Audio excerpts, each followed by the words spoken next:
of Michigan sports. Red Wings, Lions, Tigers, Pistons, Michigan, Michigan State, and the list goes on. And you love beer. Love beer. Who doesn't? What if we mixed the two together?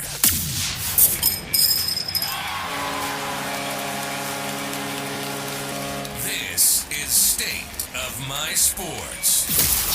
We'll talk everything Michigan sports, like only we do, and then we'll down our fair share of beer from a local brewery, grading the beer throughout the episode. So pop a cold one on your end, and we'll get busy on ours. This is the State of My Sports. That's right, everyone. This is State of My Sports, and this is episode 135. Today, we are at DeHop's Brewing Company and Cafe, and we're going to talk about the college football awards that happened this over the weekend, and just kind of talk a little bit, kind of with the opt-out problem. It feels like there's no solution, but we're going to come up with one anyways, and we're going to tell you why, and you guys are going to hate certain things of it. We'll poke holes in each other's ideas, and we'll have a good time doing that. We're going to talk about what was left of the Lions and their loss to the Broncos. It was an ugly one. But we're also going to talk basically their practice squad, right? It was. It really was. And then we're going to talk about kind of some of the guys, the names that we want to keep an eye on the last 4 games and see if they're pieces or if they're a fill-in, so we don't have to worry about that position in the draft. We're going to catch up on some Pistons and some Red Wings. Nice. We got a full slate here once again. Again, we're at DeHop's Brewing Company in Cafe, where we're going to do our betting hero picks of the week, and we're also going to grade some Siciliano's Market Michigan beer. If you're joining us live on YouTube, Facebook, Twitter, or Twitch, we are on my personal hotspot, so it might cut in and out. I don't know. It looks pretty good so far, I think. So far, so good. Perfect. So throw some comments in there. We'll try to get your guys' voices on this podcast as well. And your opinions as well. So be a part of the conversation the best you can. Before we jump in, I did want to give a quick shout out to our sponsors that help keep this thing rolling and free for our listeners. The House Brewing Company and Cafe is the official brewery of State of My Sports. Siciliano's Market helps us pick out the best craft beer from the state of Michigan for each and every episode. Mac Web Design helped us get our website up and running.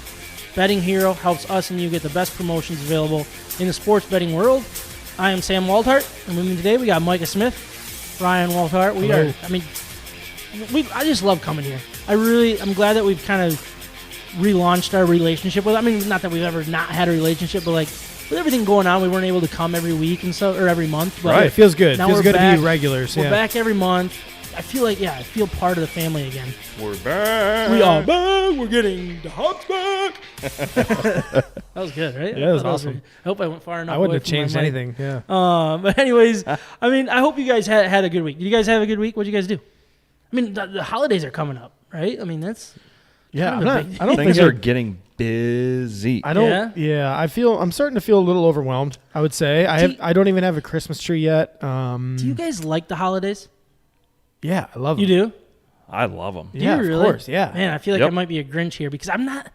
I don't know. I just get like I love family and I love spending time with them. Obviously, Here comes the butt. Like I love my family, like my particular family, but like I get very overwhelmed in situations where it's just like when it's like going over like one place to another. Like I just like. Yeah, see, you got to stop thinking of yourself that way. You just need to change the way I'm actually you think really about good at being in groups of people. Exactly. Keep saying that every day and you'll be great. Pastor Dwayne actually was talking, or no, it was Pastor Daniel. His message was all about speaking, words of like, you talk about that all the time too, but like just saying what you want. You speak it. Yeah, you speak it. Yeah, you claim it, you speak it. And I want this to be our most listened to podcast.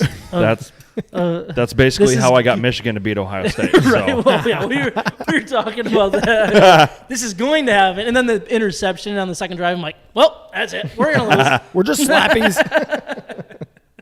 Anyways, no, that was a good message. I'm kind of random that I brought that up. Yeah, totally. And I like it. What else we got? Whatever. Yeah, what I want to talk about first is college football. And I hope everybody else had a good week. Throw in the comments if you care. But if you want to tell us how your week was, that sounds great. But anyways, I did want to talk about the postseason awards, basically for college football in general. Obviously, the Heisman is the big one, and the results came in. Bryce Young was the big winner. Like, he won by a lot. I don't know, like, the normalcy of these votes. We had 684 first place votes. Aiden Hutchinson ended up in second. He had the second most first place votes and the most second place votes out of at least the top 6. Yeah, not even close. 78 first place, 273 second place. Yeah. 78 compared to 684? Yeah, like, so that's one thing that I'm and I don't want to, like, I look, do I think Aiden Hutchinson deserved to win the Heisman? No, I really don't. But, like, I look at what Bryce Young did, and I don't want to, like, I didn't watch every single one of his games, but, like, you see the scores of some of them, the Iron Bowl in particular, against a bad Auburn team. Like, yeah, he put on this amazing drive, and people got really excited about that, and then when he did it against Georgia and stuff is impressive, but, like, why were they in those situations? If your quarterback is that good, and, like, I feel like he put up really big numbers against the bad SEC teams.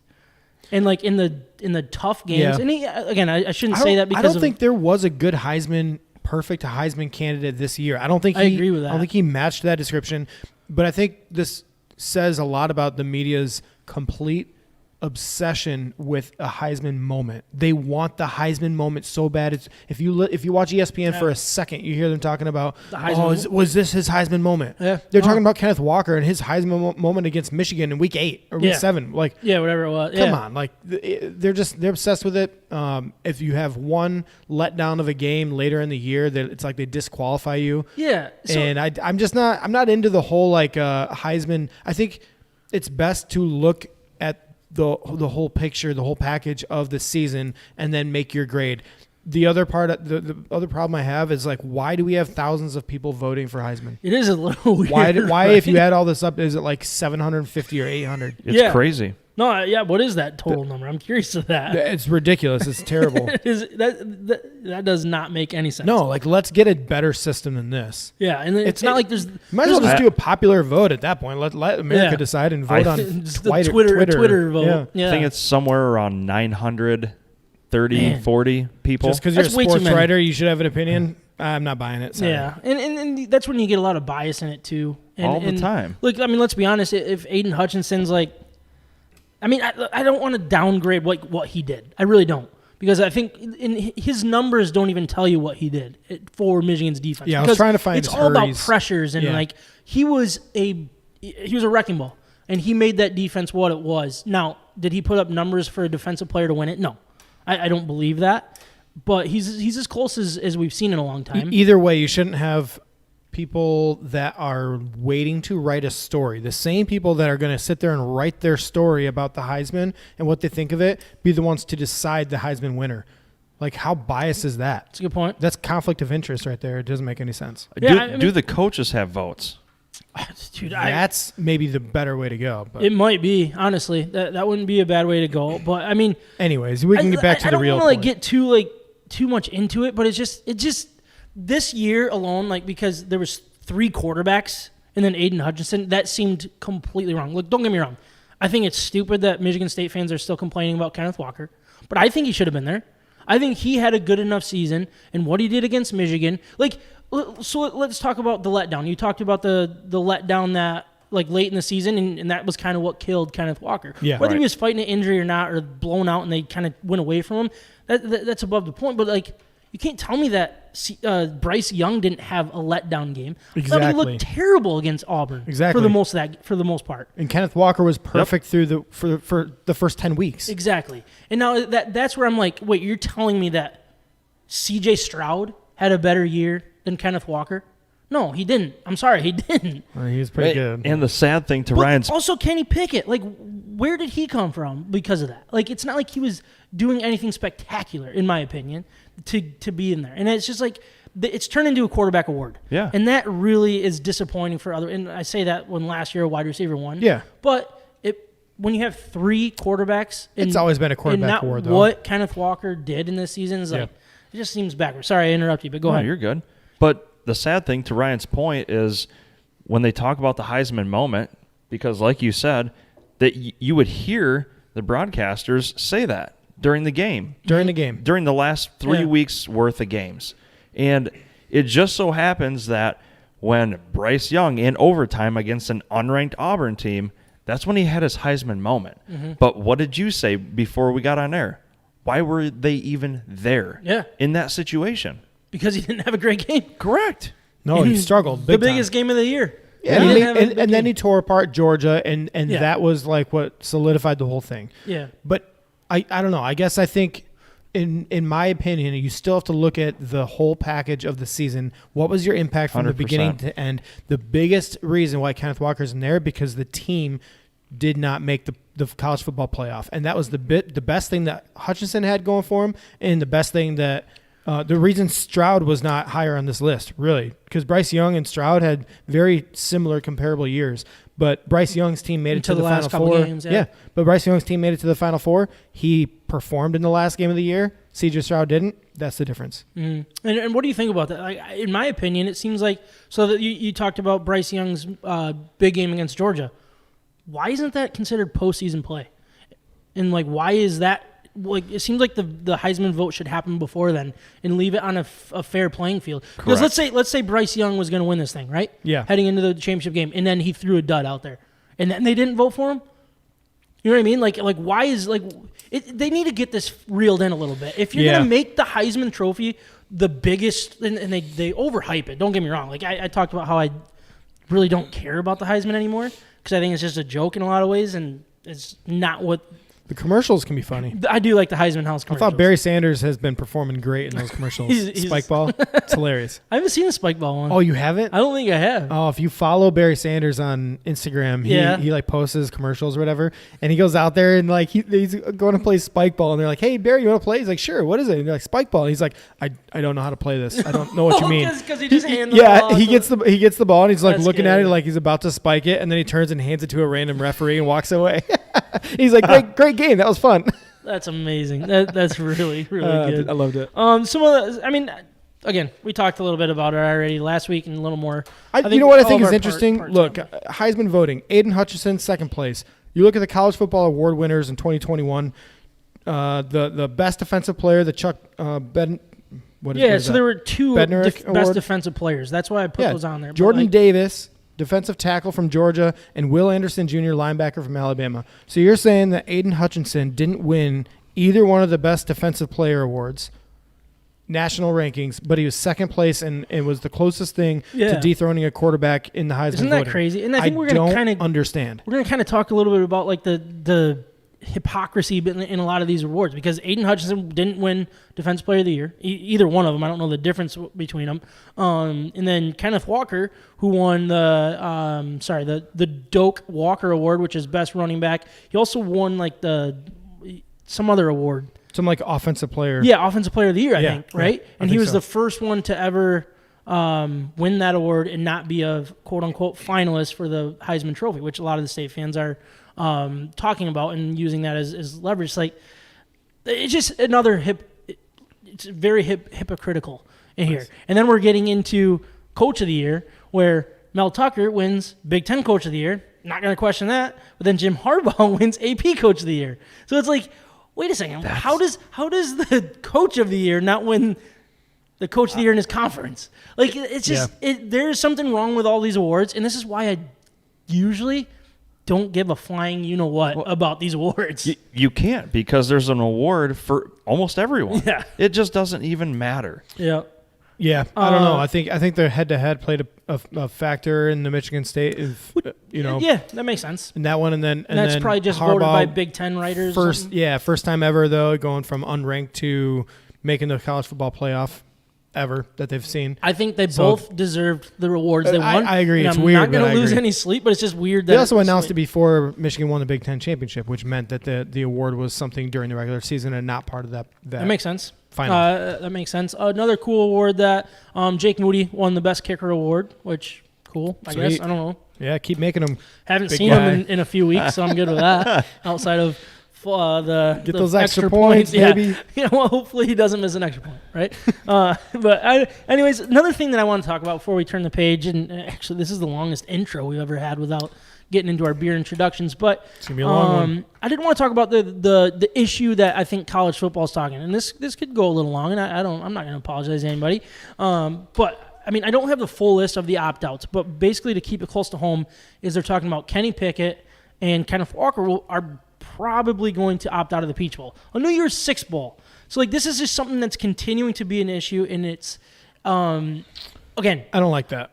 Okay, what don't you like? Like, do you not like that the players are opting out, or do you not like that there's just meaningless football games? That's like that's what I play that the angel and the devil on each shoulder. Like, which one's telling me the truth? Like, you know what I don't like any of it. Well, personally. you know what I don't like? I really don't like the bowl games. If you're going to have a playoff, then stop pretending that bowl games matter. And that is the whole point to this entire thing. They didn't want to drop that because of tradition, but they dropped it because they took all the significance away from it.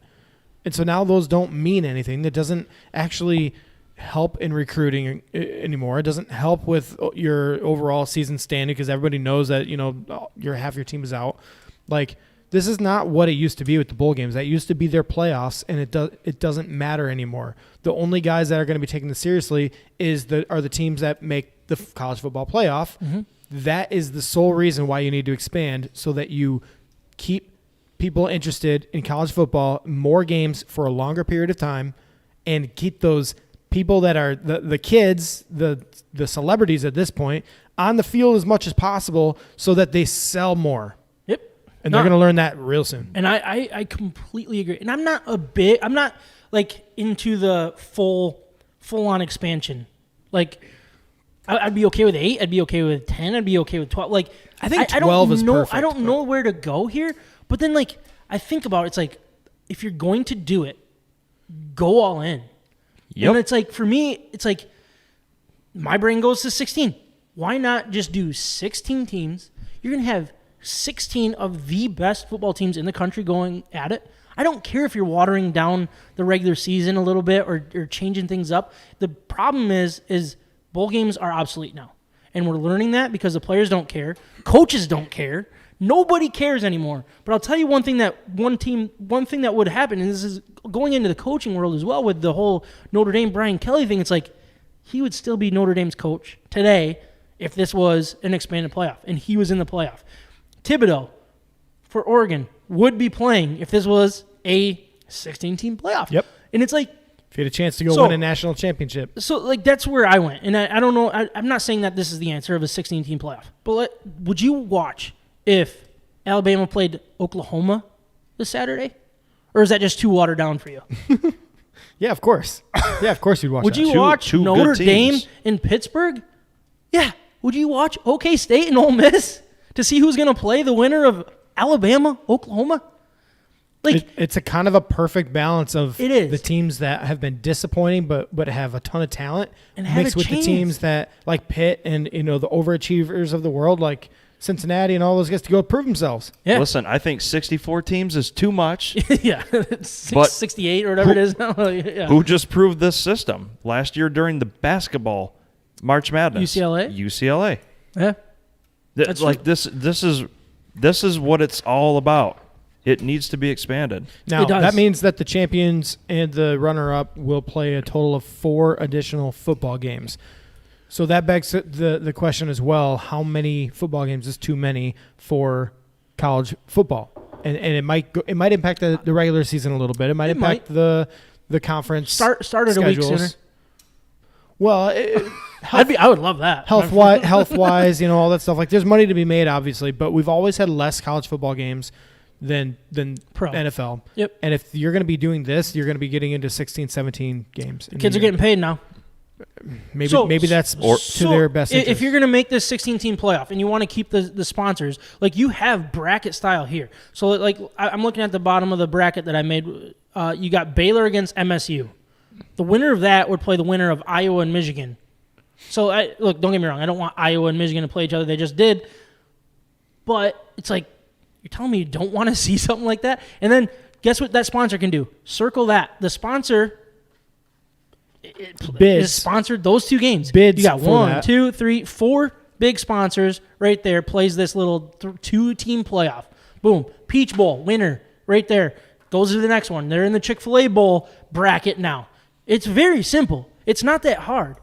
And I'm telling you, people would rather watch that than let me look at one of our picks for this week here. Like, you're telling me you would rather watch, what do we got here? UAB at BYU or Marshall against Louisiana Lafayette. Nobody's going to watch any of those. I'm pumped about Marshall. Nobody's going to watch those games. Marshall has that one assistant coach that's super exciting to watch. I hope you're joking. I can't tell if you are. But anyways, I'm joking. Would you rather watch that or would you watch Alabama against Oklahoma? It's just better football. That's the bad matchup out of this is Alabama, Oklahoma. That's the worst one. 1 against 16. How do people not like this? It blows my mind. Now, one red flag that I think it brings up is, do you get rid of conference championships then? Because Michigan had to play an extra game. Iowa had to play an extra game compared to MSU. You know what I mean? Like, if you're looking at it that way, it's like, so do we get rid of conference championship game and do, like, there's a lot of other things to do. But the only way to fix this opt-out situation, the coaching carousel starting before the season's even over, is expanding the playoffs, because the people we care about are going to stick around until they are done and have zero shot of winning. They can only raise their stock. I don't know. That's my soapbox, I guess. Yeah, I kind of like the 8, 10, or 12 team more than the 16. I feel like 16 is a little bit overkill. I like the 8 and 12 ideas just for or I guess, 8 and 10, for the sake of having buys. I think if you want to earn your way to something, I think there is value in having a top 4 seed or even a top 2 seed in that. And then people can argue about that all they want. Who cares? You're still in the playoff. Prove it. Yeah. So I do think that it could be one way to go is, Alabama and Michigan, they get a bye. They move on to the next round automatically, and you can reduce the number of teams. Make it a little bit more rare to do.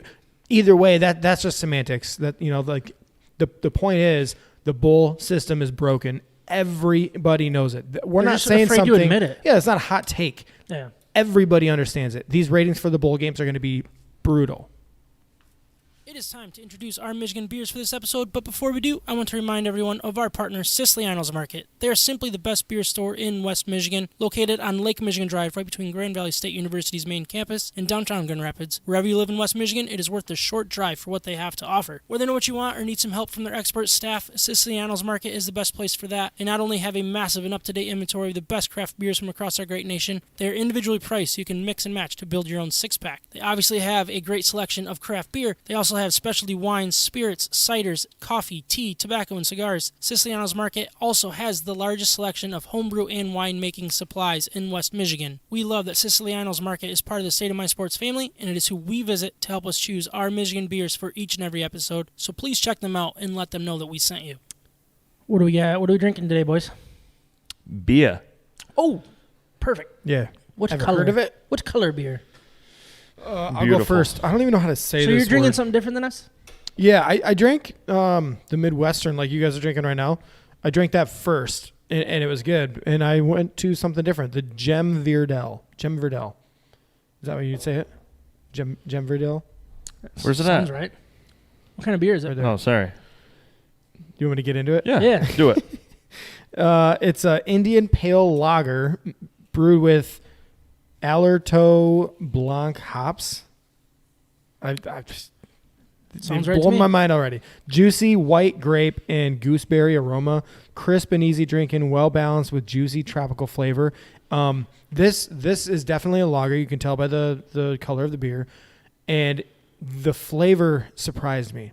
Like, I was not expecting the juiciness of this lager to come out, and it's faint. It's not sweet, but you get the juice part of it, and it's actually really good. I'm really impressed at this point. What are you and I drinking? You tell me. We're drinking the Midwestern. It's a 5.8%. It says combining the best of both coasts, the Midwest IPA brings the bitterness of a West Coast IPA and the tropical aroma of a New England, along with a malty backbone for a truly unique beer, brewed with Nugget, Cascade, and Mosaic hops. I think so far it is pretty solid. It is a solid It's good beer, yeah. And then, so before we even started recording, we ate some tacos. Oh, because yeah. it is Taco Tuesday. It's Taco Tuesday, We'll bring it guys. up in a little bit, too. Like, can you explain the tacos that we had, and then we'll grade them during our DeHop read? If Yeah, that's I cool. mean, it was awesome. We had pork, chicken, and beef style tacos, and I don't know if you want me to get into the whole thing. Yeah, or no? tell us a little about them. So the pork one. I mean, so all of them came on a crispy corn tortilla, and we're talking like obviously fried to a crisp, and not just the soggy like you were talking about, Micah. Right. Not that just soggy wet tortilla that just breaks apart the first time you pick it up. Like this was good. There's a lot of flavor there, and then the difference between the pork, chicken, and beef. They're all like slow braised, pulled pork, shredded chicken, or just your normal standard style of beef with tons of flavor. I mean, we'll get into it later on, but terrific. Drinking craft beer, having fun, and talking sports in the state of Michigan. You're listening to State of My Sports. Real quick, we are getting a comment here. Carrie was actually here early at DeHop's for Taco Tuesday. She drank the .995 extra dry from DeHop's, and she already told me that she loved it. So she'll give it a grade at the end of the episode. But I know she really liked it. What was left of the Detroit Lions lost to the Denver Broncos 38-10 after falling behind 14-0. They battled back to 14-10. Defense kind of responded pretty well there. The offense was getting things moving, had a couple chances. But after Broncos hit a field goal before the half to go up 17-10, and the Lions fumbled on the second play of the second half, the wheels pretty much fell off. Nothing really went their way. Defense kept getting drained. The offense couldn't get anything going. But anyways, Goff went 24 of 39 for 215 yards and a touchdown and an interception. With Swift and Williams out, Craig Reynolds was called up from the practice squad and put up solid numbers with 83 yards on 11 carries. St. Brown continues to impress with 8 catches, 73 yards, but other than the little offensive bright spots, I mean, they were dominated. They allowed 184 yards on the ground and really made mediocre Denver offense look good. I'm not going to hate too much on the defense because I think what they've done in previous games, they're proving a lot more. And it was just the offense really, I think, let that defense down because they battled. Once they were down 14-0, really quick touchdowns for Denver. The defense responded. I think they had 3 straight stops, and the offense couldn't seal the deal to retake the lead. They got the touchdown. They got the field goal. That was great and stuff, but that second drive or the field goal drive when I think they kicked the ball from the 18-yard line, it was disappointing, and it felt like that they could have done a little bit more. They got the ball back even down 14-10. They had a chance to tie the game to start the second half, and the fumble by Iwubike, or is that how you say it? Yeah. Just kind of, it was just frustrating. It was a blowout, but there was those turning points that it could have been another one of those one-possession games, I feel like, and the offense just really sputtered. The players that were out, so DeAndre Swift, Hawkinson, Jamal Williams, Jamar Jefferson, Julian Okwara, Jalen Reeves-Maybin, our second-string center, Evan Brown. And the list, I think there was like 22 total starters out, or 22 total players, It was insane, yeah. The list was a lot longer before Sunday morning, too. Exactly. And then Jerry Jacobs tore his ACL on the first drive. I think it was the first drive. And then Anzalone went out of the game for the most part. With all of the stuff going on with the linebacking core in general, Josh Woods was actually the defensive play caller. Now, I was a little curious about that. He led the team with 10 tackles. I'd be lying if I told you I knew who this guy was. Everything that we've been told leading up to this is Anzalone is kind of preparing Derek Barnes to be that play caller. We were talking about it, I think it was week 6. Yeah. They were talking about how he was, when he's on the field with Anzalone, he's making the play calls too because he wants him to know and he's the next guy for that. Well, he was actually told. He do it? He was actually told that he was going to. There was an interview with him on Woodward Sports, and he said that he was going to be the one calling the play calls from now on, or at least for the foreseeable future. So I'm thinking maybe something happened with all of the guys that were out. Do you think maybe, with the linebacking core, so Jalen Reeves-Maybin, I think he was out because of COVID, so maybe they weren't sure if, and that was something that actually he was on the list, I believe, of as a potential. Up in the air. Yeah. So I think they prepared as best they could, and they gave the responsibility to somebody else beforehand. Yeah, and Dan Campbell actually was on with 97 Won the Ticket. I think it was this morning, and he talked about it, and it was for me, he worded it pretty well, and I'm going to probably get it wrong, but he was it wasn't even about who was out. We knew who was going to be out, but we didn't know if the players that were questionable, if they were going to be out. That was the problem. It's like, could we trust this? And then at first my thought was, all right, well, why isn't Derek Barnes playing? Or making the calls? Because he was playing. Yeah. But like once he said that, I was like, okay, maybe he was one of those players like, dude, I don't know if you're playing or not until shortly before game time. Yeah, I mean, there were reports of the Lions being undermanned. They were talking about moving the game to Monday. Yeah, they were postponing the game just for the players, and they said that they would not be doing that for COVID reasons. Yeah, but it was a mix. It was a mix of COVID plus standard flu is what the report was. And I'm sorry, but I'm going to say it. If the Lions were fully loaded here, they were going to win this game. No doubt in my mind. Of course, yeah. They were the better team. They're the better team. We just were missing too many guys. No, I mean, you look at the names, though. I mean, like, these are important guys, right? Yeah. Swift, Hawkinson, Jamal Williams, Jamar Jefferson. Those are your top 3 running backs, by the way, plus with your best offensive player. Julian Aquara, Jalen Reeves-Maymid, two of the bigger guys, and then Evan Brown, your safety again. Am I too high? I think you're a little high. No, people want to hear. Me screaming at them. Yeah, man, that's what they want. I tried to do that discreetly, but obviously I didn't do it. Well, I called it out. Yeah. Just let me know if I keep going down if I need to. No, you're good. But it's an important thing, and then immediately, you're talking about Anzalone going out, and then Jerry Jacobs. Like, who do we have left? Like. Yeah. We were undermanned from the beginning. I think the best thing that came out of this game is that Penei Sewell was the number 1 rated offensive tackle or offensive lineman for all of PFF in this week. Look, that guy is, again, love it. Yeah, I love it. Yeah. And look, it feels good. I don't want to turn into like something else. It feels good to hit a pick. Though. But like everybody that's like still like looking at Micah Parsons and drooling over him, what he's doing with Dallas, it's like, do you understand that we got the best offensive lineman in the draft and probably the best offensive lineman in a draft in a very long time, and he's performing extremely well. Yeah, a linebacker is going to flash. He is the wide receiver of a defense. That's the step 2, though. It's step 2 of the defense. Exactly. And don't get me wrong, I would love a linebacker. Yeah. But, like, I'm still happy with the pick. I heard somebody, I'm trying to remember, I got to think, Derek Barnes, actually. He said that linebackers are like the running backs of the defense. So okay, it's probably better. Yeah, running backs, like they have to wait for their offensive line. A lot of it's blocking schemes, making sure people like the gap is there, and then when it's there, you hit it, and your vision brings you where you need to go. Defensive linemen do the same thing. They fill the gaps. They take on 2 blocks. Most offensive blocking schemes is when you double team somebody. One of them engages and then disengages and goes to the next level. That's what they talk about, getting to the next level. Okay. They have to first engage with that guy to secure that block right away. And then once he's taken care of and they shove him off to the other person, he's engaged with the other one, and then you disengage and get to the second level on the linebackers and safeties. If our defensive linemen can take on more of those guys, then the linebackers can do their job and they can fill the gaps and hit hard and get them in the backfield and all that. But until you've established that up front defensive line capability, you're not going to have effective linebackers. So why draft in the wrong order? If you draft a linebacker and then several years later you have a good defensive line, at that point you're going to be paying somebody. And he's ready to walk, and you get into the contract stuff. It doesn't work.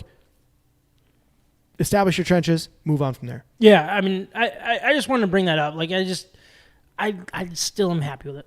And me too. I like it. Yeah, we don't need to get into that right now, but it was we're good with it. But anyways, that's enough of the game.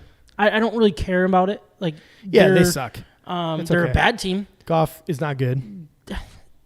He's not good. I think we'll talk about that some other time. We don't need to get into it. And I'm not going to go Stafford love on Goff by any means. But feels like it. Basically, where I'm at here is, what do we want to see the last 4 games? I mean, I can't believe there's only 4 games left. Let's see. I want to see a loss and then a loss. So is it basically just a loss lose and out? A loss. All right. More in particular for me, it's what do you think about Swift? So obviously he's fighting an injury. He was more of a shoulder injury rather than COVID, and why he was out. Do you want to see this guy dress for the 4 remaining games, or 4 remaining games? Because for me, it's like, I want to know, and I like what Jamal Williams has brought to this team, but he's not the answer, in my opinion. So we've talked about a lot about mock drafts off the air. We're not going to get into that today, but like, I'm almost thinking, let's get that second running back. I think that's very important, but I want to know if we have that guy on the roster. I'm not saying Iwabikwe or whatever is going to be that. I'm not sure that Craig Reynolds is going to be that. Is that his name, Craig Reynolds? Yeah. I think I've had Craig Williams on the scroll for a bit, but I just changed that. So I don't know what I was thinking when I did that. It was late. But anyways. No, you know what? That's funny you say that because when you're saying like, what do you want to see keep Swift out? No, I don't want him to sit out the remaining games. Okay. I want him to learn what it takes to get through an NFL season, That's fair. Full NFL season, which doesn't necessarily mean you play every single rep, but I want you to play in every game that you can. And what I want to know is if Jamar Jefferson can be a piece. Mm-hmm. And Craig Reynolds. Well, yeah, sure. I don't think he would be on the practice roster if he was legit, in my opinion. He can have a good game, but he's not an answer, in my opinion. Otherwise, he would have moved to a different roster like throughout it. You know what I mean? Yeah, and Craig Reynolds, if it sounds familiar, he actually was probably the shining star of the preseason. Yeah, yep. So I think there's something to that. If you perform in game situations and then we saw it in an NFL game, I think, to me, let's see where this goes. And that's where I look. If you want to earn it and become an Arian Foster, go ahead. That's why I'm like sit out Swift, in my opinion, where it's like not only you're protecting him and like letting him figure out this injury and whatever. I get what you're saying with the let him figure out how to get through a full NFL season, but for me, it's like if Swift's playing, he's taking those reps away, and I want to know more about these guys. I think that's what I want to know because I want to know if we got to take Kenneth Walker with our second round pick. Yeah, no, I know what you're saying, but I don't want to sit DeAndre Swift because he's healthy. If he's nursing something, if he would have to be a warrior to go out there and play, no, I don't want that. Like, I don't want him to hurt himself more or put himself in jeopardy for the team when you're going to go out and lose every game anyways. Like, that's not what I'm looking for. But I do want him to be involved in the game, get the other guys reps. I absolutely agree with you. Let's see more of these young guys. Yeah, I wanted to see Jerry Jacobs keep playing. Obviously, that's not going to happen. Yeah, hopefully, he can heal up and earn a spot. Did you see his post? He posted on Instagram or Twitter or something, and he I don't know. He just came across really classy, and I felt bad for him, but I also want him to be part of something in the future. The bright side of the injury, Ify Melifonwu will play a little bit more. Yeah. And I think that's important. I'm excited to see that. I want to see Barnes make some play calls. I think that's important. I'm not saying he's going to be our Micah Parsons, but can he be a piece? That's what we need to know. We need to know if we need to sign a linebacker, draft a linebacker, how high, like all of those things. I think that's important. I want to learn more about it. Another one is Trinity Benson. I want to know what the heck's up with this guy. Is he going to make this team? Because we just gave up a 5th-round pick for him. I know, it's frustrating. So he better be something. But, I mean, for me, it's just seeing the young guys play. I think that's really important. And lose. I don't want to lose that first overall pick. Not that I think we need to make that first overall pick. You want to have that first round pick. You want the value. The first overall pick. That's important, and that's throughout the draft. You bring that up every single time. It's like it's not just the first overall pick. It's the first pick of the second round, the first pick of the third round. Yep. And it adds up. It adds up very quickly. I want to see this defensive line still keep getting reps. I love what I'm seeing out of Aleem McNeil and Onwuzurike. Yep. They looked a little bit like they got overmatched in the last game against the Broncos. Broncos do that to a lot of teams. Yeah, they do. They got a good running game. That's their MO. Yeah.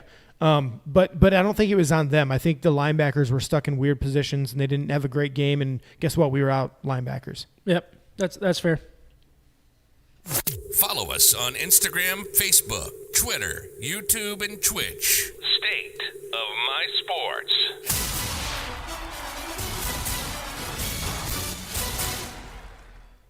Before we get into the main topics of episode 135, I want to remind everyone that DeHop's Brewing Company and Cafe is open and pouring some of the best craft beer in West Michigan. Their revamped food menu, rotating taps, wine, and ciders make DeHop's perfect for whatever you have going on. From dinner with the family, late night drinks with friends, and everything in between, DeHop's is becoming a staple in the West Michigan restaurant community that we highly recommend to our friends and listeners. Taco Tuesday is back, which we just were a part of, which I Taco Tuesday consists of any taco Tacos. for $2.50. Consists of tacos. What are the tacos, Ryan? There's 4 options, right? Yeah, or 5 options if you want vegan. Throw that in there. Yeah. I don't count those personally. But. Oh, I kind of usually like those quite a bit. Pork, chicken, beef, chili, and vegan chili tacos. So they got a lot of options. So we didn't get the chance to try the chili one today, but the ones that we had were excellent. They are $2.50, and you can pair them with their margarita seltzer for only $3. DeHop's is the official brewery of State of My Sports in 2021, and if you mention State of My Sports, you'll get a nice discount on your first beer. Guys, I did want to talk a little more about the tacos. $2.50 for these tacos. I'm telling you, these are quality tacos. They are. For a cheap price. If you're talking about gourmet tacos, Yeah. so good. I think gourmet is a great word. Those are really good. So I went back and forth. Usually I'm 100% ground beef taco guy. Like those are always what I lean towards. So with beans? No beans. So the ground beef, crispy corn tortilla, classic taco style beef with plenty of flavor, sharp cheddar cheese, shredded lettuce, pico, and a crispy haystack onion. That was a nice crunchy finish to it. I thought it was a great beef taco. Yeah, I really did. Plus the sauces, they don't like add that here, but the flavors were great. Yeah, but the thing is the fact that that was probably my third favorite. And I'm big, and I loved it because those are my go-to. But I just think that just talks about the pork and the chicken that we had that I actually liked a little bit more. I think I'm going to say the chicken one was my favorite. Can you describe the chicken one? Yeah, chicken was the slow braised shredded chicken, shredded lettuce, pico, cotija cheese. Cotija? That's a cool word. Cotija. Yeah, I like that. I'm going to have to look that up after this. Chili lime ranch dressing, and then a crispy haystack onion on top again. Yeah, I think the ranch is what did it. It was great flavors. A mix of, it was not a dry taco at all for crispy, or for shredded chicken. Yeah, which one were your guys go to? I think I might have to say the pork. Yeah? Yeah, and it unexpected because I'm a big fan of pico de gallo, but the pork didn't have the pico on it. It had their house-made sweet coleslaw on it. Yeah, with the pickled onions, right? Yeah, and then it's got savory beer cheese and, again, the haystack onion with slow-braised pulled pork. It was good. I think the combination of ingredients set them all off. Yeah. Pork was my favorite. Yeah. Yep. Is pork generally your favorite? Or a lot of people do tacos. Yeah. And they have all these options usually. Well, which one do you guys generally steer towards? Is it I would say out of these options, pork. I feel like you can mix and match the flavors maybe a little bit more, and if pork done well is usually my favorite out of these. Yeah. Yeah, pork for me out of those, but steak bar none. Yeah. Yeah, and I'm talking like fish probably. Tops There's so many. I I just love tacos. Tacos are amazing, which is why people out there need to hit up the DeHop Brewing Company Cafe for Taco Tuesday. Let them know that we sent you. Maybe they might even give you a great deal on top of their great deal that they already have going on. I'm not going to make any promises, but they will. There's a really good chance. But we promise. Yeah. So let's get in some Pistons. You want to get in some Pistons, Ryan? Yeah, let's do it. Their awesome 12-game losing streak that continued today because they didn't lose today, but the game was canceled due to COVID in Chicago. But anyways, 12-game losing streak. Worst team in the NBA currently right now. Yeah. What do they have? Lions. Four wins currently? Yeah, they're like 4 and what? I'm trying to find their. I thought I had that in here. I thought you did too. I think they're like 4 and 18 or 4 and 22 or something. Yeah, I think it's insane. in the 20s now. I really do. Not good. Not good at all. Yeah, it's a big look. It's a bit of a surprise after last year's record and then the improvements that we thought they made. Yeah. So, what do you think the root of the problem is? Is it just the depth? Is it just the skill level? Like, what's going on? I think this team still doesn't have any direction offensively at all. I think Jeremy Grant was such a dominant offensive player within the team structure. So I'm not saying dominant league-wide or stat-wise or anything like that. I'm just saying he has controlled the basketball so often, and his ability to be that number one guy and distribute when he needs to and shoot the ball when he needs to, his decision-making is not there. It's just not matched up well against other lead scorers or lead ball handlers across the league. It doesn't really match up. Do you think that that's my own personal opinion. Okay, and then there's the mixture of all the guys who have taken a step back from last year. But I wanted to ask you: is the Jeremy Grant Cade combination not what we thought? Like, do we need? And I think we kind of. I'm trying to think of a good example for this. But anyways, who is the again? Not gonna get into it.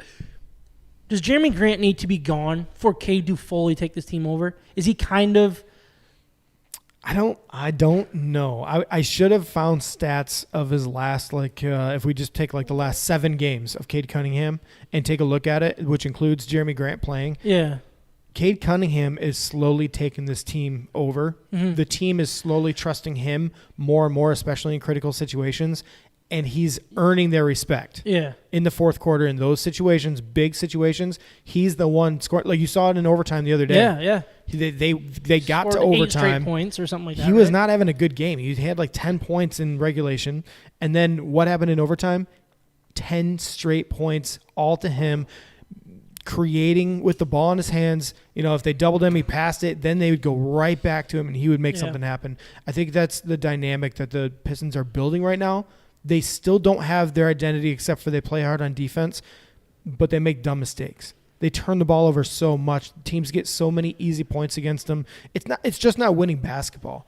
I think there's a lot of lessons being learned. There's a lot of growing up going on, but this is the team. We were told last year was the lesson year. And then this was supposed to be the step year. And then they traded all their veterans. They got rid of all their veterans, and then they brought in Kelly Olynyk and a group of young guys. And they're also missing him, which is a key piece to what they do. Exactly. I just think that this team is so immature in the way they play basketball. They don't play winning basketball. Even if they play well in spurts, they have those other spurts where they throw the game away. And veteran teams don't do that. So a lot of the questions are about the head coach and if it's time to move on from – oh my gosh, his name is not Dwayne Casey. Dwayne Casey. And one of the most frustrating coaches in all of sports. So for me, it's like, again, I'm done with the basketball. For me, I'm like, yeah, move on. This team needs a shakeup. But then I compare it to what we just went through with the Red Wings in the last couple of years with the Blashill. Everybody's saying, we need a new voice. We need to move on from Blashill, blah, blah, blah. I think it's paid off the fact that we hung on to him a little bit. And we'll get into the Red Wings next. Same thing with Harbaugh. People are like, it's time to move on. He sucks. He's not a good coach, blah, blah, blah. Well, it kind of paid off. Good thing you didn't move on. Kind of paid off. Yeah, exactly. And I don't know enough about basketball. I don't think a basketball coach is as important as a football coach. He's about the same as a hockey coach probably when all is said and done. But what do you think about Dwayne Casey? Is that the shakeup we need, or is this basically just wait it out? We need to wait and see and go through more of the rough pass. Because we're only, a year and a half removed from actually tanking? There you go. And we've been calling for it for a year, or for several years. Killian Hayes. And now here we are. Longest tenured Piston. Yeah. And we're actually, I think almost as fans, we bought into it a little too early. And that's the problem. The problem's not with what this team's going through. The problem is with the fact that we thought it was going to take another step. Yeah. And it wasn't time to take a step. It was time to, hey, we got what we wanted, and that's awesome. But that's not the last thing we need. How are you supposed to have an identity and a direction with what you just said? Yeah, longest tenured Piston, Killian Hayes. You can't in a league that's so competitive and star-studded from team to team. How do you do that? You can't do that. It doesn't just Rome wasn't built overnight, right? So this isn't going to happen like that. I know I wasn't there, but that's a good question. We should talk about that later. But I think you're absolutely right. And the important thing is that if you look, I always try to keep things in perspective. And the perspective that Pistons fans need to take is the Chicago Bulls were garbage last year. Those were wins for the Pistons. The Chicago Bulls are great this year. They went out and got top-level talent, and they're one of the top teams in the East. The Cavs, Colin Sexton gets hurt, and he's out. And guess what? They got better. Darius Garland has taken a massive step forward. They go get Evan Mobley, who is a stud center in this league already as a rookie, and they have completely changed their roster, and then they got like Lauri Markkanen and some of these other guys who are contributing. They're a good team. They're like fourth in the East right now. The Cavs, the entire league has gotten better. every single team in the East has gotten better from last year at the top, and it's very, very deep. And now you're left with the Magic, the Pistons, and a couple of other teams picking up, the loose ends. And there aren't many winnable games out there if you're a team in rebuild mode. There just aren't. And we're still in that mode. And I think that's the problem. Is we almost were convinced that we were out of that because we got Cade Cunningham. Not saying he's a bust. Not saying he's not a key piece. What this is, he's doing awesome. He's got some things to work on, but he's looking so good. He's still, a 19 or 20 years old kid, and players come into the league, and it takes some time. It does, especially when you're the guy. And I think that's one thing that we got to keep in mind. Now, going back to Jeremy Grant, he's out for 6 to 8 weeks, I think is what I'm hearing for. Is it a shoulder injury? Yeah. Well, ligament tear in his thumb, I believe. Oh, so it's sprained thumb. Oh, really? Okay. Yeah. Anyways. On his shooting hand. There's tons of rumors that even with the injury, that he is going to be traded. The Pistons are finally ready to trade him. Yeah. Wish they would have done it last year, especially coming off the injury. I'm wondering if they see this injury like, hey, maybe we can get him for a lot cheaper than what we originally thought. So I have a quote here from Shams Charania. One of the most sought-after players in a potential trade with the Los Angeles Lakers and the Portland Trail Blazers among the teams pursuing him is Jeremy Grant. Dozens of teams have called Detroit's front office about Grant each week, and sources said that the team is open to a possible deal. So he's a 27-year-old. He's making almost $21 million $20 million this year, $21 million next year. So you were right on that. I was wrong. I thought this was his last year, but you were right on. What do you see with this trade? And one goofy thing with NBA is the contracts have to match, right? Yeah, the salary cap has to be even. Salary cap has to. So you got to eat a contract or two. But what can we expect for a return? What do you want to see? Who's the best fit for not only Jeremy Grant, but the return we're going to get? Where do you see this thing going? That's the challenge of this. It's going to happen, right? I think so, and I do think it's time. I think the dynamic, again, with Jeremy Grant being a ball-dominant player has changed things for the team.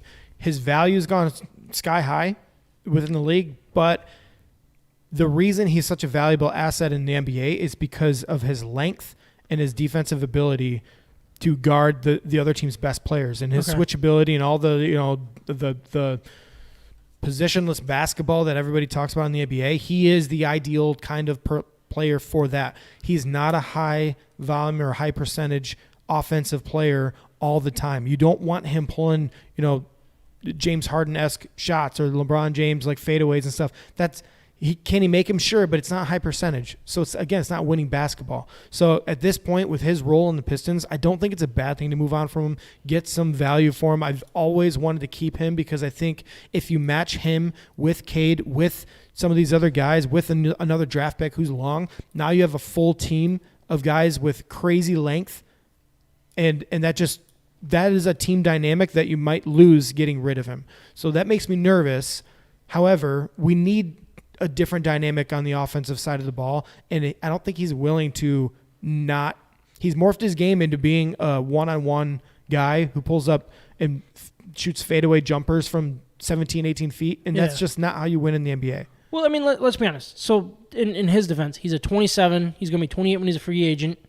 He's making $21 million next year. He's looking for that next contract. Yeah. He's not going to get that next contract I don't blame passive. him. He's done a great job. And he wants to score a crap ton to get contracts that are given out these days are like $35 million for a guy like this. They're insane, yeah. What he's doing for the Pistons is at a discount. And I'm telling you guys, he would be an amazing asset for the Portland Trail Blazers. He would match up so well. That would be a good one. With two other scorers who are ball dominant, and now he's a third option. He needs to be a third option. He needs to be the guy that you don't need to design a play around, but he's talented enough to score at any time. So is there a piece from Portland that you would want?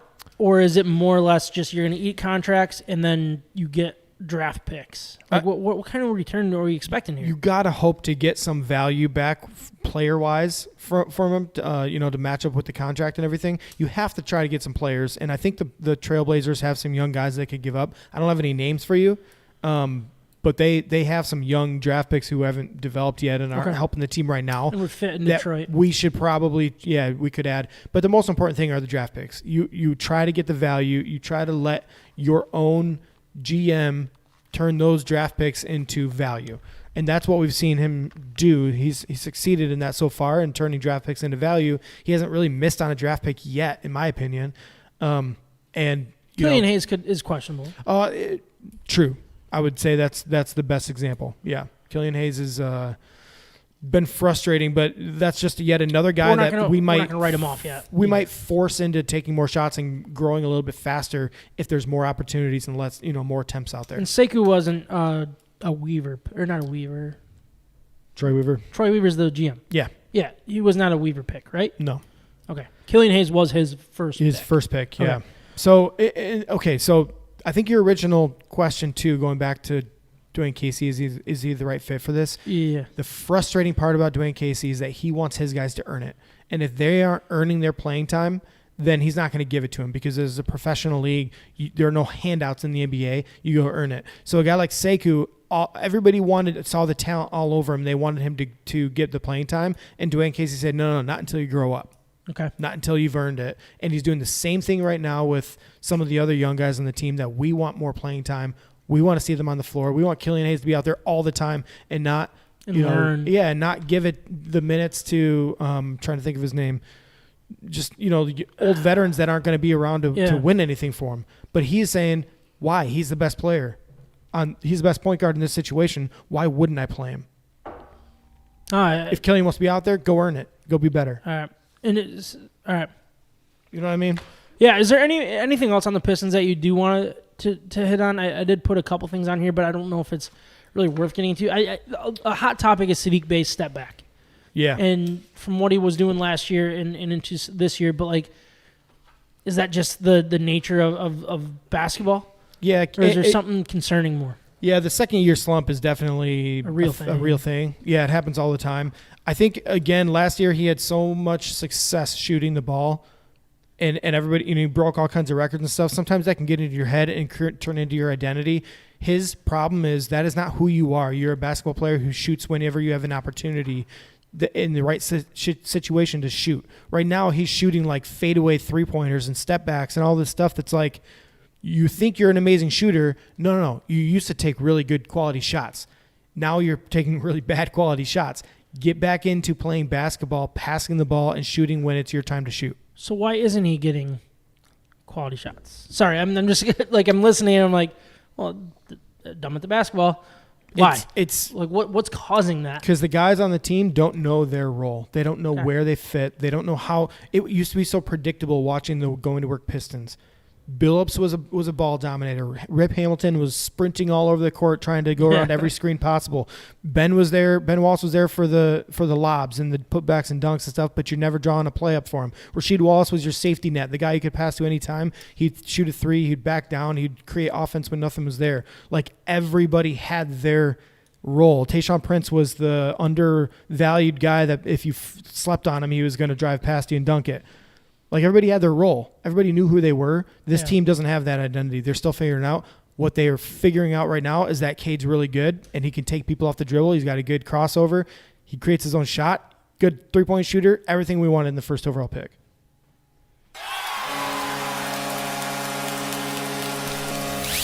From the Red Wings to Michigan State, we're talking about it. This is State of My Sports.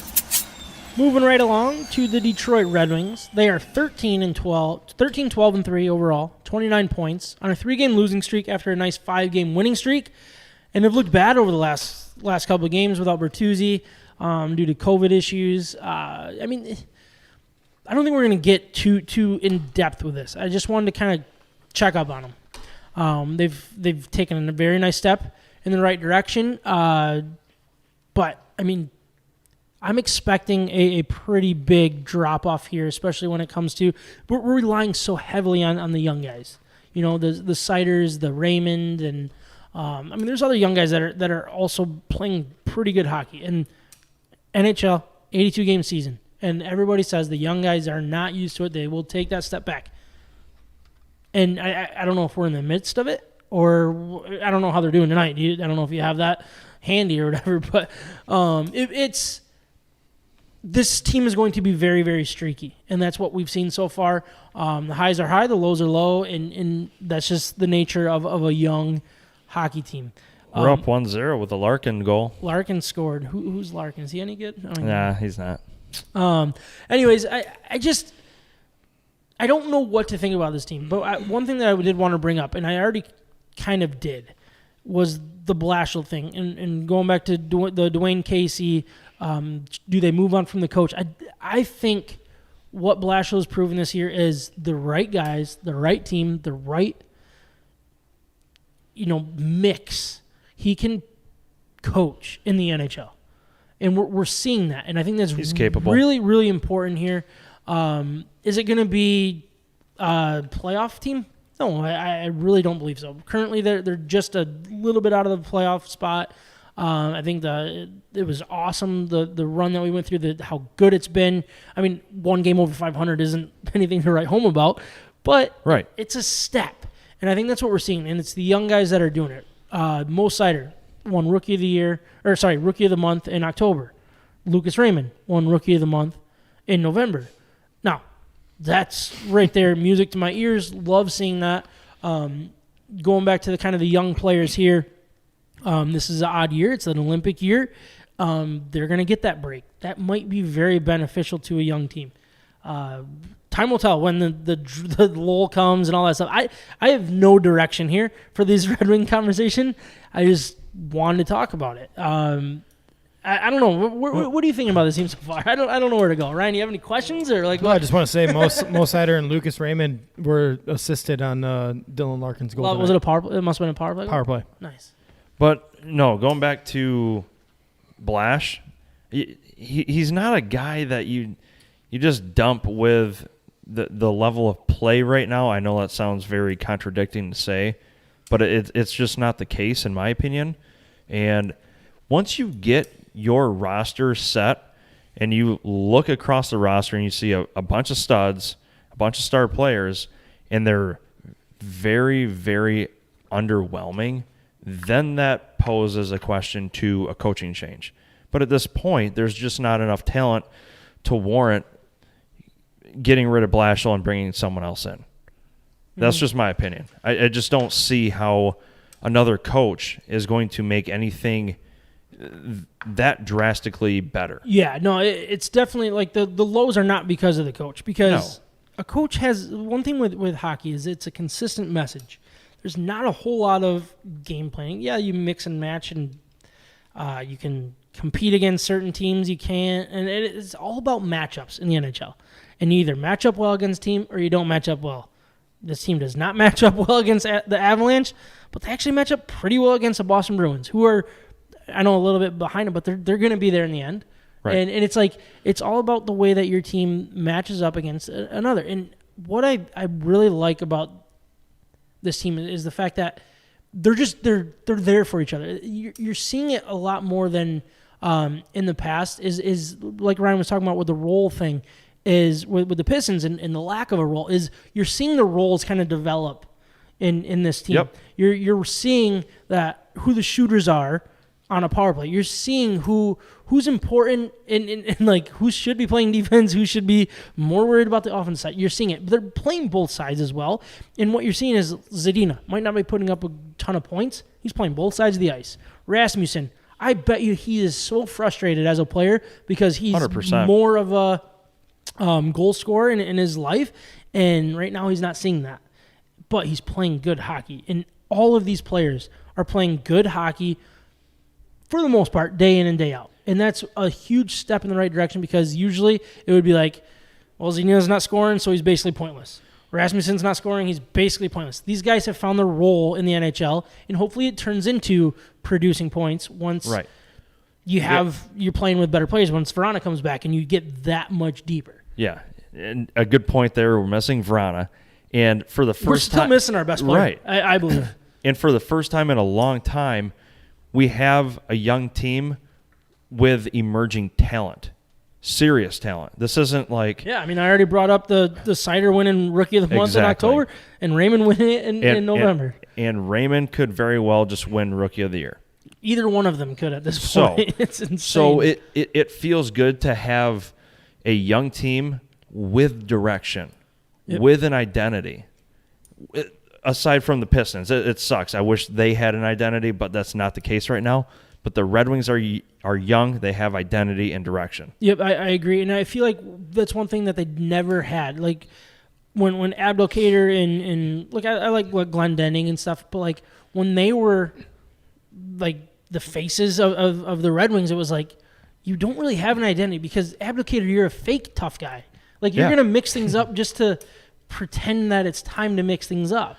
You know what I mean? Like it felt like a retirement home.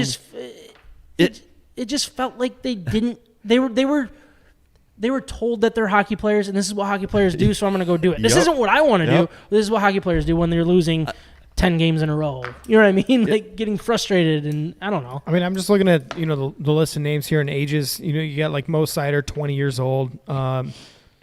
Obviously, Lucas Raymond, 19 years old. But then you got a run of the really young guys too. Joseph Leno, 21. I love Leno. Zadina, 22. You've got Nemestikov. Oh, he's 29. Rasmussen, 22. Then you got a run of like your veterans, the Dylan Larkin, 25. Pia Suter, 25. Robbie Fabry, 25. You got Jacob Vrana, 25. It's crazy. This core is young. Philip Hronik, 24. That's even Nedeljkovic, 25. Like they're all they could all be buddies. Like they're all young. Yeah, they were all like. I mean, when you look at the age for hockey, it's all about that draft class because you're drafted at an age, not necessarily when you come out of college or anything. You're 25. You were all in that same draft class. You look at that draft, a lot of high end talent in that draft. There you go. And these guys have played together in juniors, played against each other in juniors, college. Like I mean, it's interesting to see the way Yzerman's completely buying into a specific age group. Yeah. And it's almost like he's getting ready to go all in, but he has that core at that age, and it's like that's something that we got to keep an eye on. Core is so important. It is. Like working out, I'm saying like abs and stuff. No, I'm like if on a team, seriously, like the guys that are the most reliable players, the ones that are going to be around day in, day out, if they are the ones that are leading this team and they're all growing up together, there is something to be said about that, and they will learn how to win hockey games. Mm-hmm. I mean, can you imagine looking back at this roster 3 years ago, and can you imagine if it looked that good 3 years later?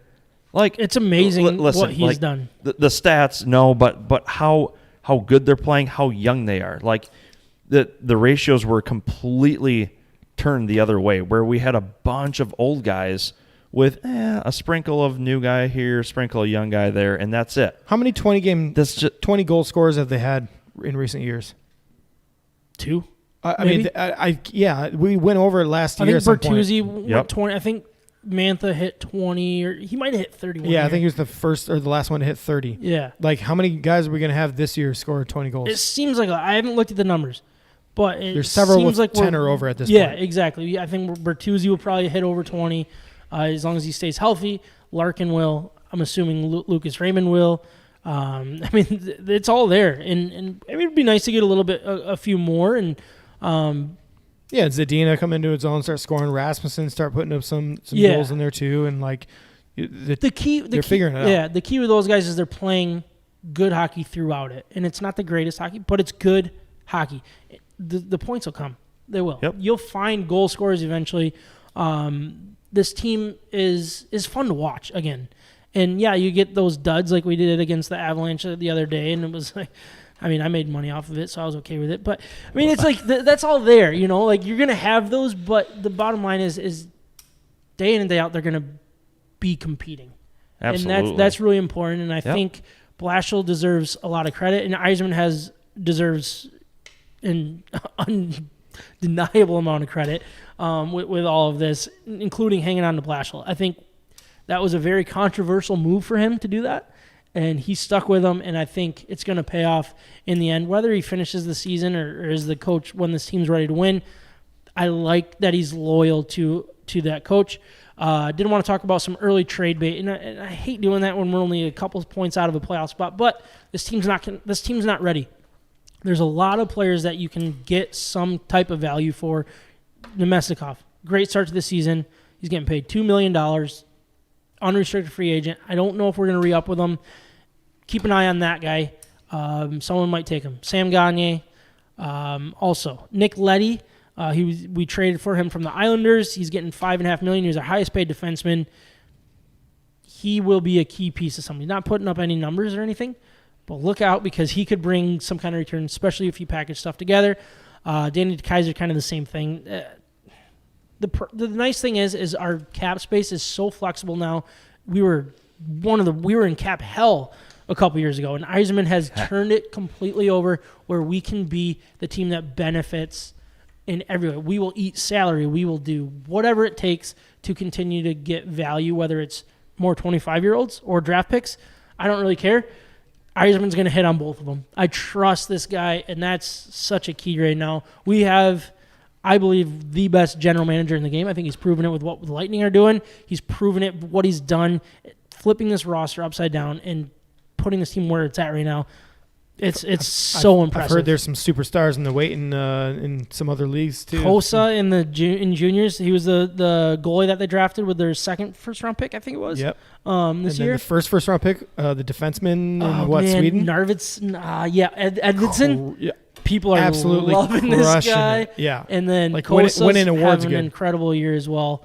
He's going to be the Canada's goalie for the World Juniors, so that'll be really fun to watch. Edvinsson, I mean, this guy could be right there next to Sider sooner rather than later. And, I mean, the salary cap's in place. Fun to watch. It's going to be fun. It's going to be a fun couple years here for the Red Wings. It's going to take some time, but it's definitely a possibility to get things rolling. So, that's about it.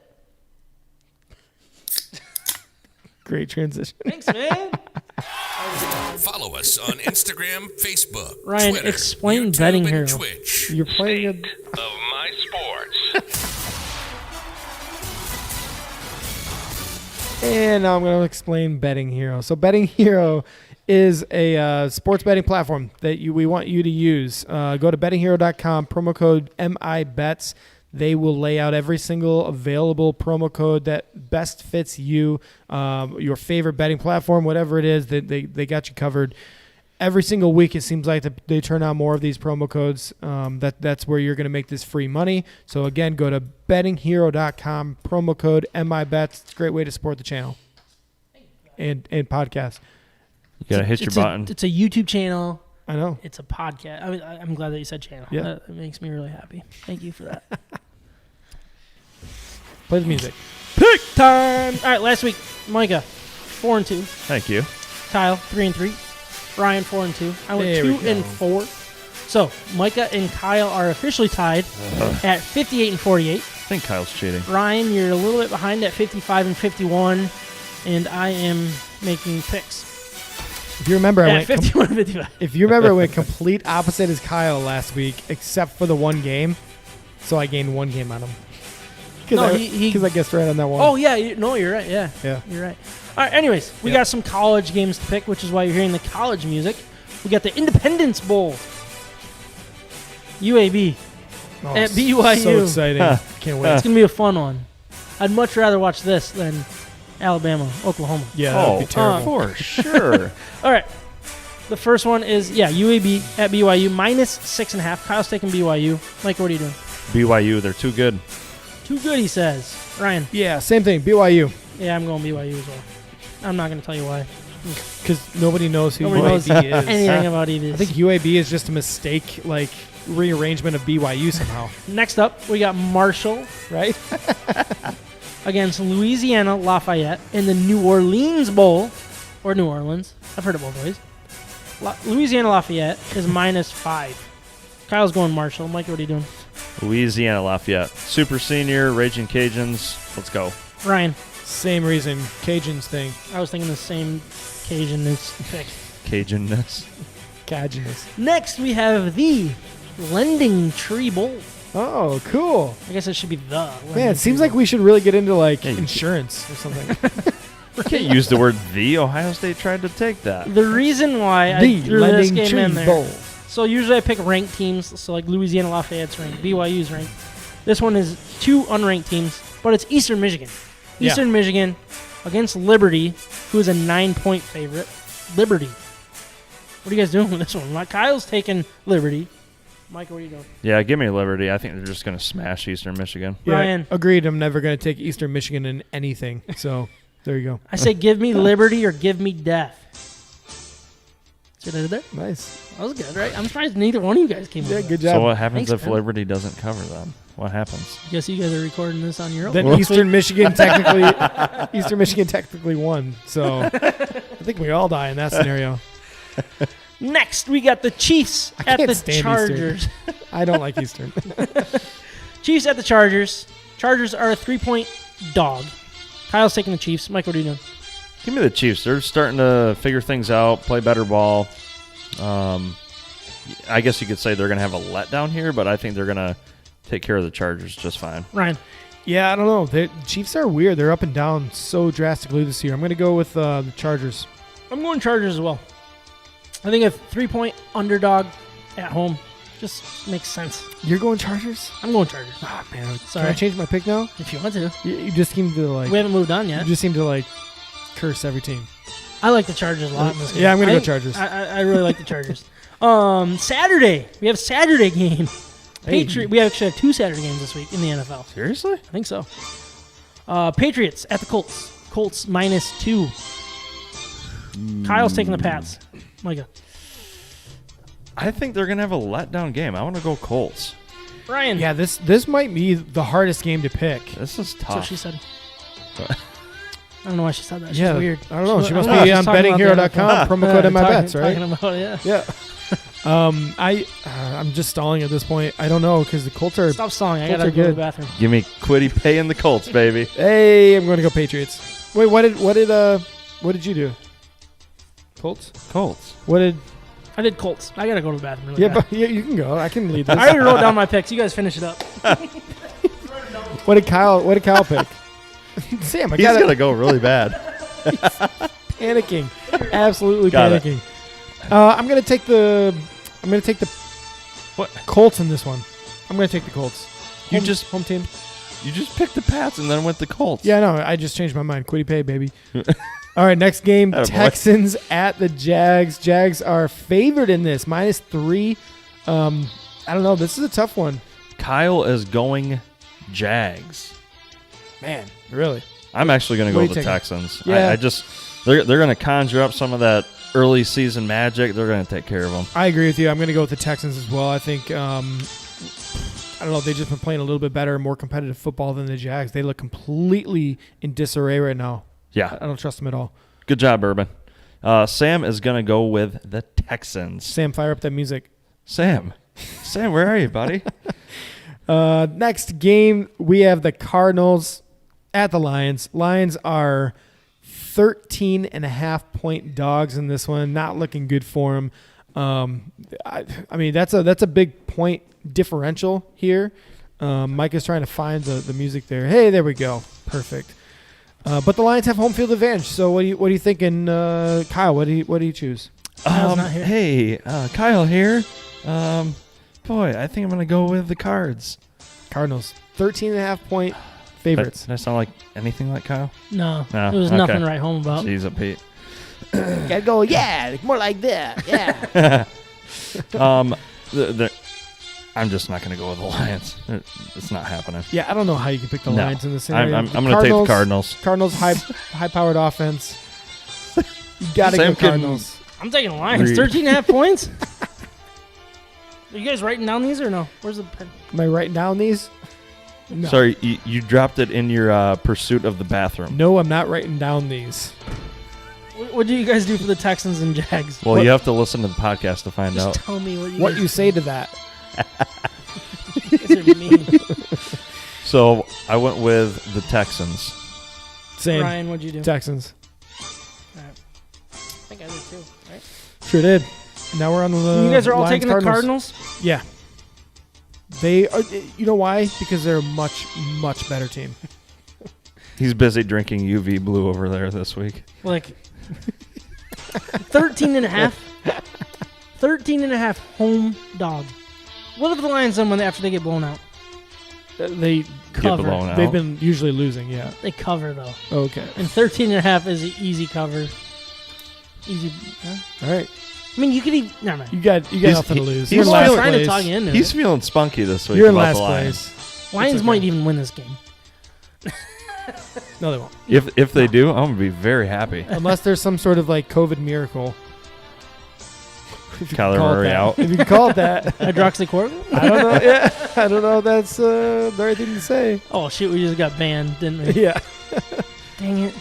At least the banner Dang there, it. right? At least the banner saying, check your health and safety Yeah, protocols. we got it. At this We're website. Getting attention. Yeah. For true, yeah. This is going to be the highest rated listened to episode of our lives. It was fun, though. That was good. Yeah. Good episode. Yeah. You want to cut the music?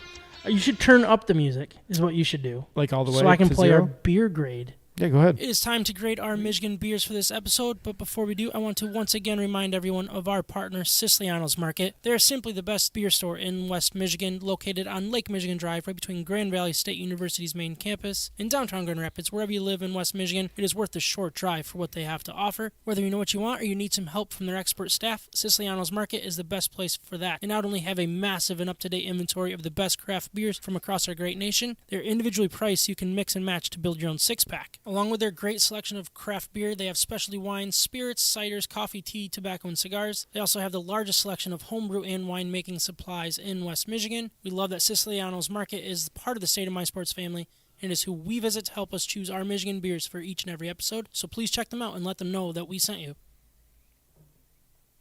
What are we drinking today, boys? Well, or what were we drinking? And what a great... We'll start. I went with the... it started with the Midwestern. Good beer. Then I went to the Gem Verdel. So it's such a hard thing to say, but it's 5% alcohol. It's an India Pale Lager brewed with Hallertau Blanc hops, and then juicy white grape and gooseberry aroma, crisp and easy drinking, well balanced with juicy tropical flavor. I completely agree. This is a lager with a hint of juicy flavor, which is kind of threw me off at first. It was not what I was expecting. I knew nothing about it going into it, but I'm going to give this a really good grade for how easy it is to drink, the smooth, juicy, aftertaste that it had. I'm going to go 7-8. Really good lager. Nice. So tonight, Sam and I were drinking the Midwestern. It's 5.8%. Combining the best of both coasts, this Midwest IPA brings the bitterness of a West Coast IPA and the tropical aroma of a New England, along with a malty backbone for a truly unique beer. It's brewed with Nugget, Cascade, and Mosaic hops. I've never heard of the Nugget hop. They're mixing in new hops, aren't they? New hops that I've never heard of these. Yeah, ones. they're doing good, and I like it. Yeah. But unique. I've heard of the Mosaic and the Cascade. I like beers with that Mosaic hop in there a lot. This is a good beer.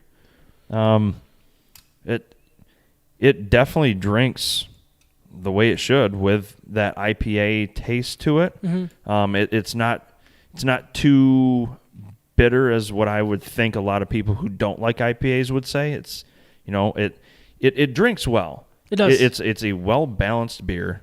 You get a little bit of the aromas, kind of like that New England. It doesn't really quite have that haze like a New England does. But what do you think about it? I was going to go with a 7.9. I really liked it. I thought it was a very easy to drink beer. It didn't explode. You know what I mean? It's not like, whoa, this is amazing. But it wasn't like, this is underwhelming. It was exactly what it was supposed to be. I think it's a great solid beer. Yeah. I would definitely buy it again. I would take it home if I could in a crowler. Maybe I will. I don't know. There you go. If anybody's down there. Yeah. Okay. Give me a 7.8 on this. 7.8? Yep. So you went 7.8, 7.8, 7.9. Look at me giving the highest grade. Look at me. I'm so good at that. I know. We did get a comment. So Carrie, she drank the .995 Extra Dry from DeHop's Brewing Company and Cafe. She was here earlier today. It was exactly what she hoped it would be. I think she was kind of... Was that a dig at me? Because didn't I say that one I think time? so. Got her there. I would assume. She gave it an 8.8, which I think I've loved that beer in the past. I think that's a really good extra dry beer. I like extra dry beers, especially this time of year. Yeah. It's really good. So thank you for giving the grade. And huge shout out to DeHops again for having us. Love being here. We'll be here again week 2 of the following year. And, I mean, the tacos were awesome, too. Tacos were great. I mean, the people are seriously, great. check out their food. Their food is, if you've had it, like, and you haven't been a fan of the past or whatever, like, they're really putting a lot of time and effort into their food. Their menu's excellent, and I love what they're doing with Taco Tuesday. I'm so glad they brought tacos back. Tacos are a huge get right there. That's for sure. Yeah, the phone's ringing. You should get it.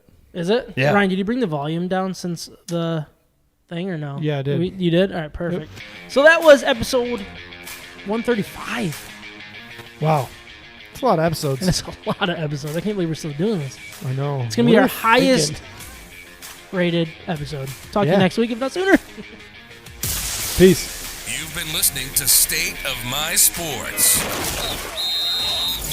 From the Red Wings to the Lions, to the Tigers to the Pistons, to Michigan and Michigan State, and everything in between, we're talking about it. And don't forget the beer. We hope you enjoyed the show. Make sure to like, rate, and review. In the meantime, hook up with us on Instagram, Facebook, Twitter, YouTube, and Twitch at State of My Sports with an MI. We'll see you next time.